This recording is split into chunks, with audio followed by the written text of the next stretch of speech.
Hello friends, welcome back to my channel fast पढ़ाई। जैसा कि आप जानते हैं हम यहाँ पे कर रहे थे chapter 12 of class 11, that is what organic chemistry. तो किसी एक में कमेंट आया था कि उसे डाउट है कैसे हम how will convert structure formula to condense formula and vice versa. तो इस वीडियो में हम बेसिकली ये डिस्कस करेंगे कि स्ट्रक्चर फार्मूला से कंडेंस फार्मूला में कैसे कन्वर्ट करते हैं और कंडेंस फार्मूला से हम उसको स्ट्रक्चर फार्मूला में कैसे कन्वर्ट करते हैं, और उसके बहुत सारे हम क्वेश्चंस भी करेंगे।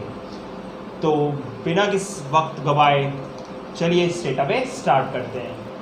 तो कन्वर्जन स्ट्रक्चर फार्मूला से कंडेंस फार्मूला और कंडेंस से स्ट्रक्चर समझने से पहले हम ये समझते हैं कि दोनों एक्चुअली में है क्या। Condense formula structure formula basically क्या है, when you represent the molecules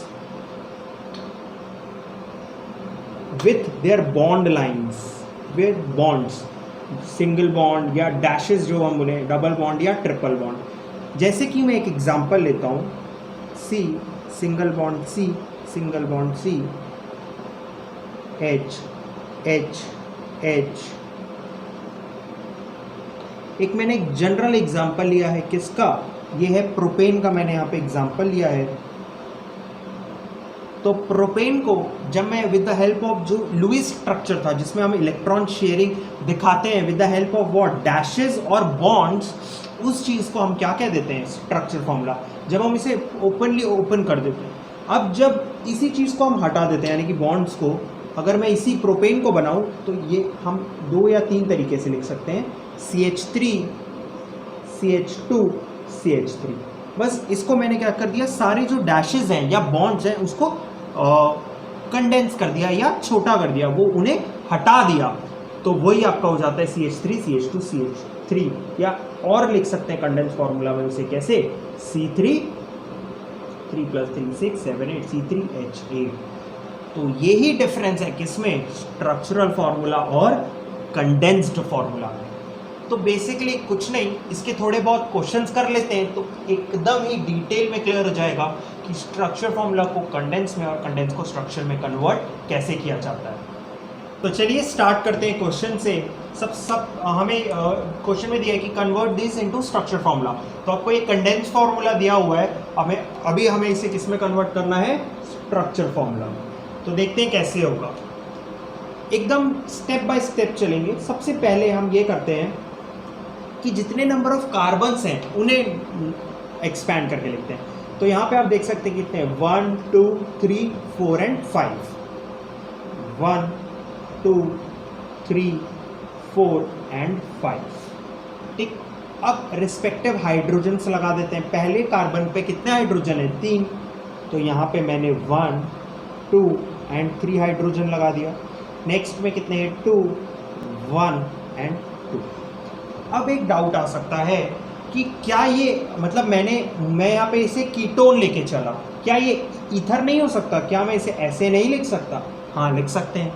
ये कब होगा और ये कब होगा, इसमें डिफरेंस कैसे समझ में आएगा? जब कंडेंस फॉर्मूला दिया, जब ये होगा तो आपको C के साथ H जरूर दिया होगा। अगर H दिया होगा तभी ईथर बन सकता है, बट यहाँ पे हमें H दिया है क्या? नहीं, और हमें इसकी वैलेंसी फुलफिल करनी है, इसलिए कीटोन है। तो ये बेसिक चीज़ें आपको थोड़ा थोड़ा समझ के चलनी होंगी, और ये कब समझ में आएंगी, जब आप क्वेश्चंस करेंगे। तो बनाते हैं इसको आगे। तो ये समझ में आया, डबल बॉन्ड, इस C के साथ 2 H लगे हैं तो 1 H 2 H, और इस कार्बन के साथ 3 H लगे हैं तो 1 2 और 3। ये मैंने कन्वर्ट कर दिया स्ट्रक्चर फॉर्मूला में। अब एक बार चेक कर लो। चेक कैसे करेंगे? कुछ नहीं, आप देखिए कि हर एलिमेंट की वैलेंसी फुलफिल हुई है कि कार्बन की 4 वैलेंसी है तो ये वाली फुलफिल हो गई, ये वाली फुलफिल हो गई, हाँ हो गई। अब इसको चेक करो, 1 2 3 4 ये भी हो गई, 1 2 3 4 ये भी हो गई, इसकी 1 2 3 4 ये भी हो गई, इसकी 1 2 3 4 ये भी हो गई। ऑक्सीजन की 2 वैलेंसी ये भी फुलफिल है, और हर हाइड्रोजन पे एक ही इलेक्ट्रॉन शेयर है तो इसकी भी वैलेंसी क्या हो गई, फुलफिल। तो मुझे लगता है ये क्वेश्चन समझ में आ गया होगा। तो चलिए नेक्स्ट क्वेश्चन पे बढ़ते हैं। फिर सबसे पहला स्टेप मैंने क्या बताया आपको, कार्बन्स लिखने हैं। तो यहाँ पे पहले देखिए कितने, 1 2 3, पहले 3 कार्बन बनाते हैं, C सिंगल बॉन्ड, इसके बीच में जैसा कि आप देख रहे हो डबल बॉन्ड है।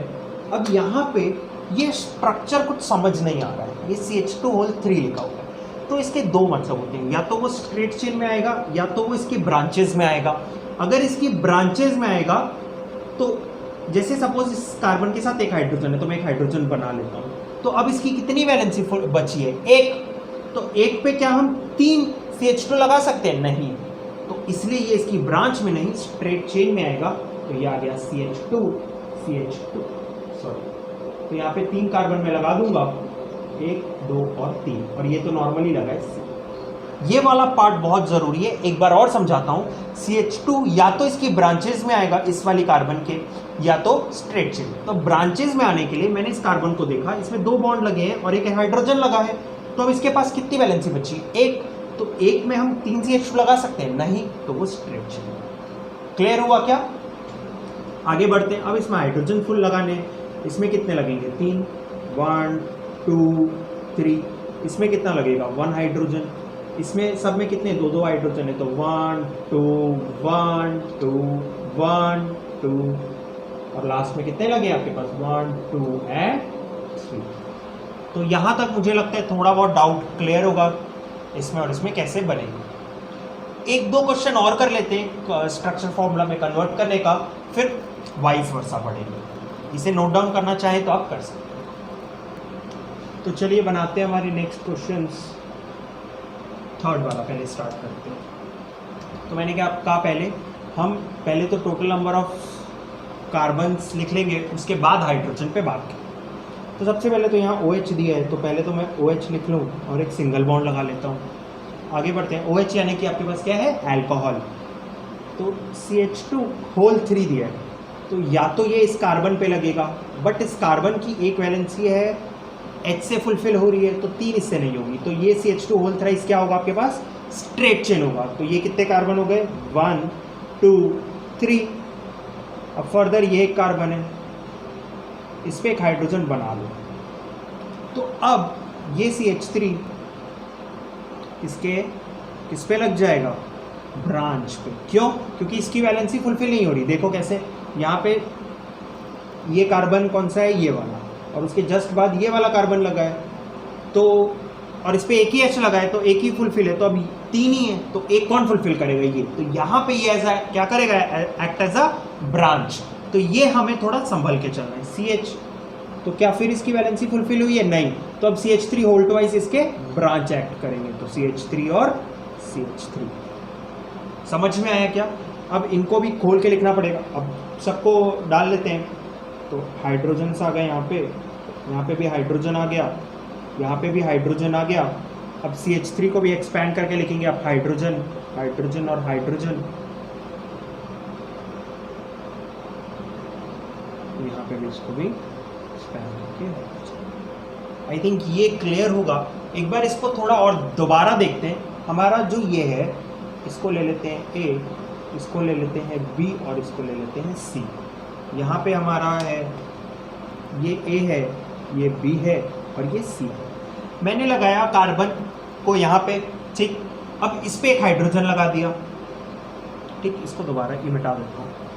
हाइड्रोजन लगाया, मान लेते हैं ये स्ट्रेट चेन है, तो यहाँ पे आ जाता स्ट्रेट चेन, तो ये क्या हो जाता हमारा C। तो स्ट्रेट चेन है तो इसकी वैलेंसी तो अनफिल्ड रह गई ना, तो इसलिए जो ब्रैकेट वाला या तो स्ट्रेट चेन होगा या तो यहाँ पे ये एज एक्ट करेगा क्या? ब्रांच। तो देयरफॉर यहाँ पे लग गया C H H और H, तो ये वाला हो गया तुम्हारा C वाला, और जो फर्दर ये कार्बन है वो कौन सा हो गया? B। तो अब मेरे को लगता है कि ये थोड़ा सा क्वेश्चन क्लियर है। ये जो क्वेश्चन है वो अच्छा क्वेश्चन है, इंपॉर्टेंट है, इसको आप नोट डाउन कर लीजिए। अच्छा, वीडियो पॉज करके नोट डाउन कीजिएगा क्योंकि मैं मिटाता हूँ, फिर उसके लिए जगह बन जाएगी, उसे बनाएंगे, ठीक है। तो आई एम रबिंग इट।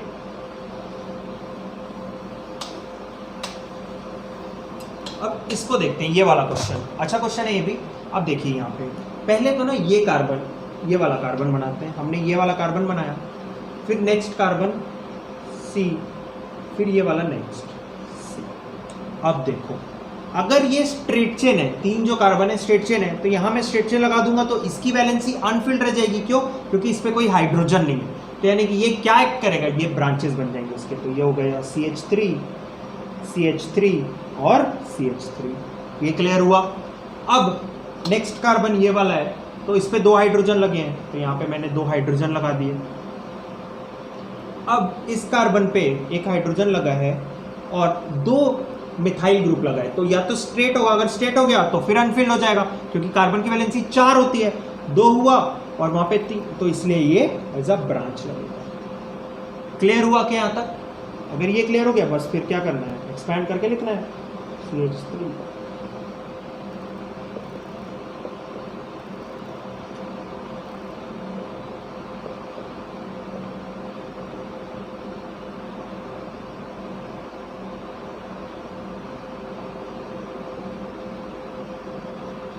तो हो गया क्या क्लियर?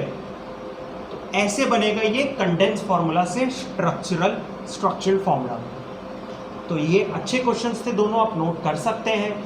कहीं अगर फिर कोई डाउट है तो आप कमेंट कर सकते हैं। तो मैंने ये कंडेंस से स्ट्रक्चर फॉर्मूला बता दिया। अब चलते हैं उस क्वेश्चन पे जिसपे हमें स्ट्रक्चर से किसमें कन्वर्ट करना है, कंडेंस।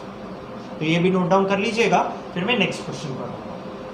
तो चलिए आते हैं हमारे नेक्स्ट सेट ऑफ क्वेश्चंस पे, जिसमें हमें इन स्ट्रक्चर्ड फार्मूला को कंडेंस फार्मूला में क्या करना है, कन्वर्ट करना है। तो थोड़ा सा मैं बेसिक से हल्का सा ऊपर का क्वेश्चन लिया हुआ है, ताकि क्योंकि बेसिक तो बन ही जाते होंगे, इस पे आते हैं थोड़ा सा ऊपर का क्वेश्चन। आप पूछना पहला मेरा, अगर आपको डायरेक्ट आता है आप डायरेक्ट बना सकते हैं, और अगर नहीं आता है तो आप मेरे स्टेप्स फॉलो कर सकते हैं जो थोड़े से ईजी पड़ेंगे आपको।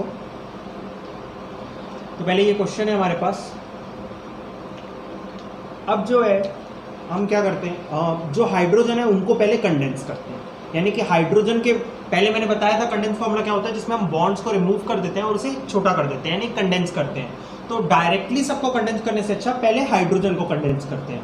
तो फर्स्ट कार्बन पे कितने हाइड्रोजन लगे, 3, तो ये हो गया CH3। ठीक, अब इस पे कितने लगे, अभी ये वाले बॉन्ड कंडेंस नहीं करने हैं, पहले हाइड्रोजन करते हैं। तो इस पे कितने लगे हैं, 2, इस कार्बन पे 2 हाइड्रोजन, तो CH2। अब इस कार्बन पे 1 हाइड्रोजन CH। अभी मैंने बताया कार्बन को कंडेंस मत करना। फिर इसके नीचे एक कार्बन है, इसमें कितने बॉन्ड है, 1 2 3 हाइड्रोजन्स लगे हैं। फिर इसके आगे एक कार्बन लगा है जिसमें कितने 1 2 3 हाइड्रोजन्स। तो यहाँ तक तो समझ में आ गया। अब कार्बन्स को कार्बन के जो बॉन्ड्स हैं उन्हें कंडेंस करते हैं। तो ये हो गया CH3, ये बॉन्ड कंडेंस हुआ CH2, ये वाला बॉन्ड कंडेंस हुआ CH, ये वाला बॉन्ड कंडेंस हुआ CH3 इन ब्रैकेट्स। तब समझ में आएगा कि वो आपका इसकी ब्रांच में लगा है। और CH3, ये गलती मत कर देना, ऐसे मत लिख देना, वैसे इशू नहीं है, बट ऐसे नहीं लिखना आपको इसके ब्रैकेट्स के अंदर लिखना है। तो बस यही आ गया आपका आंसर। ये भी लिख सकते हो, या और छोटा करना है तो कार्बन्स के जितने हैं उन्हें ऐड करके हाइड्रोजन्स भी लिख सकते हो। मतलब 1 2 3 4 5, तो C5 3 5 6 7 8 9 10 11 मतलब C5H11 भी लिख सकते हो। ये ऑप्शन ज़्यादा बेटर है। यहाँ तक मेरे को लगता है क्लियर होगा। अब आते हैं हमारे नेक्स्ट क्वेश्चन पे। फिर मैंने क्या बताया, पहला स्टेप हमारा क्या रहेगा, वील कंडेंस दी हाइड्रोजन्स। ओके, तो हाइड्रोजन पे, इस कार्बन पे कितने हाइड्रोजन लगे हैं, 2, तो ये हो गया CH2। नीचे पे एक कार्बन लगा, इस पे कितने 1 2 3, इस पे लगे 3 हाइड्रोजन्स। इस कार्बन पे लगा 1 हाइड्रोजन, फिर डबल बॉन्ड है, इस पे लगे 1 हाइड्रोजन, और फिर इस सेट ऑफ कार्बन पे लगे हैं 3 हाइड्रोजन्स। फिर क्या करना है, हमें कंडेंस करने हैं व्हाट, हमें कंडेंस करना है हमारा कार्बन के बॉन्ड्स। तो CH3 ये वाला ब्रैकेट में, then CH2, CH double bond, आप लिख दीजिए double bond, CH। It is as simple as this. एकदम सिंपली सॉल्व हो जाते हैं ये। एक या दो क्वेश्चन और कर लेते हैं ताकि एकदम क्लियर हो जाए। तो इसे नोट डाउन कर लीजिए। आते हैं हमारे थर्ड क्वेश्चन पे। यहाँ मैंने ये जो है थोड़ा जानबूझ के लंबा लिया है ताकि जितना भी छोटे मोटे डाउट्स होंगे सारे क्लियर हो जाएंगे इसमें। तो ये अच्छा क्वेश्चन है, मतलब इतने लंबे जनरली स्कूल्स में तो नहीं आते हैं और फर्दर एग्जाम में तो ये नहीं भी आएगा, बट इससे सारे डाउट्स जरूर आपके क्लियर हो जाएंगे। तो चलिए इसे बनाते हैं। तो इसे क्या करना है, ये हमारा स्ट्रक्चर फॉर्मूला दिया, इसे हमें कंडेंस्ड फॉर्मूला में कन्वर्ट करना है। तो चलिए करते हैं। सबसे पहले ये कार्बन बनाते हैं, हमने ये कार्बन बनाया। सबसे पहले मैंने क्या सिखाया आपको, हाइड्रोजन सारे कंडेंस करने। तो यहाँ पे 2 हाइड्रोजन लगे हैं, तो ये मैंने लिया CH2। फिर इसके नीचे लगा ये वाला कार्बन, इसमें 3 हाइड्रोजन है तो CH3। कोई डाउट नहीं आता, आगे बढ़ते हैं। फिर ये वाला कार्बन लेना है, तो इस पर फर्दर 2 ऊपर एक नीचे एक कार्बन लगा है। ऊपर वाले में 3 हाइड्रोजन लगे हैं CH3, नीचे वाले में भी 3 हाइड्रोजन लगे हैं CH3। अब ये वाला कार्बन लेते हैं, इसमें 2 हाइड्रोजन लगे हैं तो CH2। फर्दर इस कार्बन में ऊपर एक हाइड्रोजन लगा है तो CH, नीचे 2 कार्बन लगे हैं तो, और उन फर्दर में CH2। यहाँ तक क्लियर होगा, ये वाला हो गया। अब इस पे देखते हैं, 2 हाइड्रोजन लगे हैं तो CH2। फर्दर इस पे आते हैं, इस कार्बन पे ध्यान से देखना, इसके ऊपर एक लगा है C, जिसमें कितने हाइड्रोजन है, 3 हाइड्रोजन है तो CH3। फर्दर इसमें नीचे 3 कार्बन है, तो पहले तो नीचे 3 कार्बन ड्रॉ कर लो। इस वाले में 2 हाइड्रोजन है तो CH2, इस वाले में भी 2 हाइड्रोजन है CH2, इस वाले में 3 हाइड्रोजन है CH3, और फर्दर एक कार्बन लगा है, इसके हम क्या लिख दिया, और उसमें 3 हाइड्रोजन तो CH3। यहाँ तक मेरे को लगता है डाउट नहीं होना चाहिए, अब शायद जगह नहीं बची। चलो फिर भी करते हैं, कहाँ करेंगे। तो ये तो समझ में आ गया, इसको यहाँ से हमने यहाँ कैसे कन्वर्ट किया, तो मैं यहाँ पे बना देता हूँ ताकि थोड़ा बहुत जो भी है बन जाए। तो यहाँ से स्टार्ट करते हैं, इस C को ध्यान से देखिएगा, तो CH2 पे एक CH3 लगा है, यहाँ इसमें देख लीजिएगा, मैं बना देता हूँ इसी में CH2 ब्रैकेट में CH3, तो ये इसमें हो गया। फर्दर इस कार्बन को लिखेंगे हम, ये लिखा मैंने यहाँ पे कार्बन, इसमें 2 CH3 लगे, तो CH3 कितने लगे हैं, 2। यहाँ तक क्लियर हुआ क्या, ये मैंने बता दिया। इस CH2 था, फिर इसमें एक CH3 लगा तो मैंने ब्रांच बना दी C, फिर इसमें 2 CH3 बना, फिर आगे एक CH2 है CH2। अच्छा मैं इसको नीचे बना देता हूँ बाकी जो बचा है, क्योंकि जगह नहीं आ गई। फिर इस C को देखेंगे, तो मैंने ये CH बनाया, इसमें फर्दर 2 CH2 लगे हैं तो CH2 O3। ऐसा बनाएंगे क्या, नहीं, ऐसा नहीं बनाएंगे। CH2 एक सेकेंड, और यहाँ CH3 है, सॉरी। तो ये कैसा बनाएंगे फिर, इसमें आप डायरेक्ट, अगर ऊपर नीचे लिखा होता तो मैं ऐसे CH3 का होल 2 बनाता, बट यहाँ तो ये CH2 और CH3, तो क्या बनाएंगे, तो दोनों को कंबाइन कर देंगे, तो C2 हो जाएगा यहाँ पे हो जाएगा आपके पास C2, और H क्या हो जाएगा 5, यानी कि this represents what, this represent ethyl, ये ध्यान रखेंगे। फिर आगे मैंने बनाया CH2, फिर आगे मैंने बनाया C, इसमें एक लगा है CH3, एक CH3 लगा है, और बाकी क्या लगा है C3, अभी बताया था कंबाइन करके बनाएंगे, C3H4 5 6 7, C3H7, और फर्दर फिर आगे एक CH3। यहाँ तक मेरे को लगता है क्लियर हो गया होगा कि स्ट्रक्चर फॉर्मूला से कंडेंस फॉर्मूला और कंडेंस फॉर्मूला से स्ट्रक्चर फॉर्मूला में कैसे कन्वर्ट करते हैं। तो यहीं पर तक थे क्वेश्चन, जिसमें हमने अराउंड 10 क्वेश्चन डिस्कस किए। वैसे तो मेरे हिसाब से आपको क्लियर हो गया होगा, बट अगर फिर भी कहीं पे भी डाउट आए तो ज़रूर कमेंट कीजिएगा, और अगर आपको ये वीडियो समझ में आया हो और अच्छा लगा हो तो लाइक करना ना भूलें, और अगर आप मेरे चैनल पे हैं तो सब्सक्राइब भी कर दें। Thank you for watching my video.